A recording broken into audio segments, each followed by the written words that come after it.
Muy buenas para todas y para todos. Vean, ya les expliqué que en toda la Biblia no hay una sola palabra para condenar el aborto, ni se habla de eso. Ni en el Antiguo ni en el Nuevo Testamento se condena el aborto. Jesús no dijo una palabra sobre el aborto. Pablo, que hacía listas de pecados y pecadores, ni una palabra. Ni en los profetas, ni en el Pentateuco, ni en los 31,000 y pico de versículos que tiene la Biblia se dice una palabra contra el aborto. No me saquen el no matarás, que no tiene nada que ver con el aborto, ya yo les expliqué eso, ¿no? Pero entonces, claro, si resulta, como dicen los antiderechos, que es el pecado más pecaminoso de todos, ¿cómo se les olvidó en toda la Biblia? ¿Cómo se les olvidó?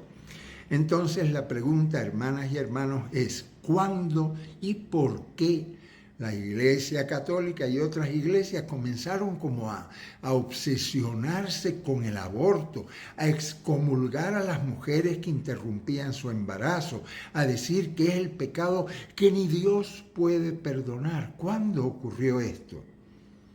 Revisemos los siglos, siglo I, siglo II, siglo IV, siglo VIII, en el siglo X, siglo XII, XIV, XVI, siglo XVIII.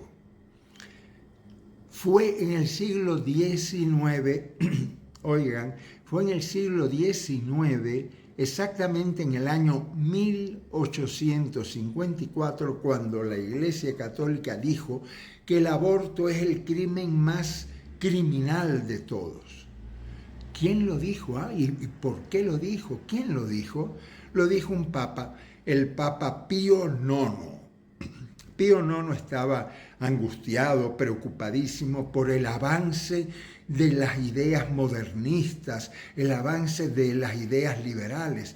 El Vaticano estaba perdiendo poder, mucho poder. Entonces, a Pío IX se le ocurrió una idea. Proclamemos un dogma, claro, un dogma para demostrar que somos los iluminados por Dios, que el Papa tiene la verdad absoluta.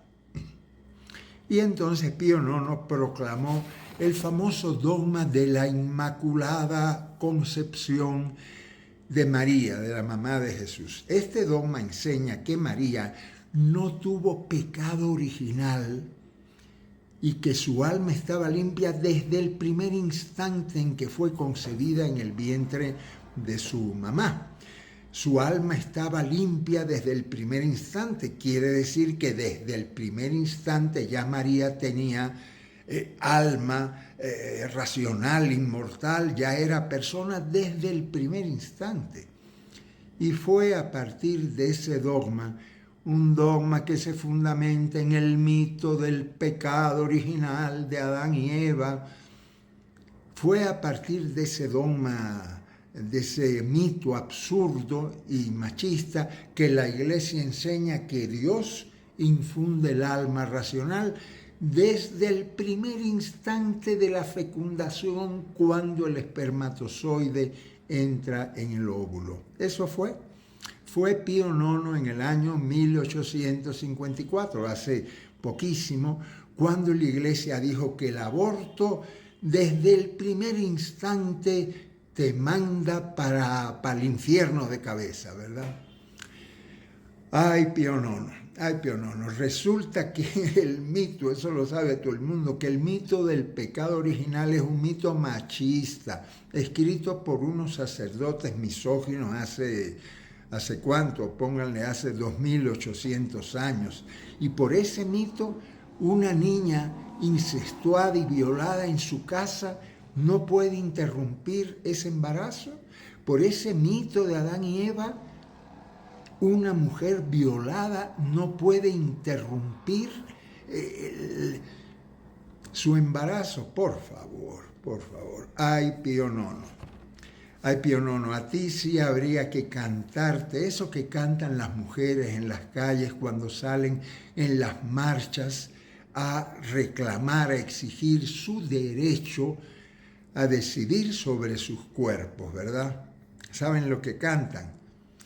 Cantan, yo no lo canto, pero ustedes saben cantarlo. Si el Papa fuera mujer, el aborto sería ley. Si el Papa fuera mujer, el aborto sería ley.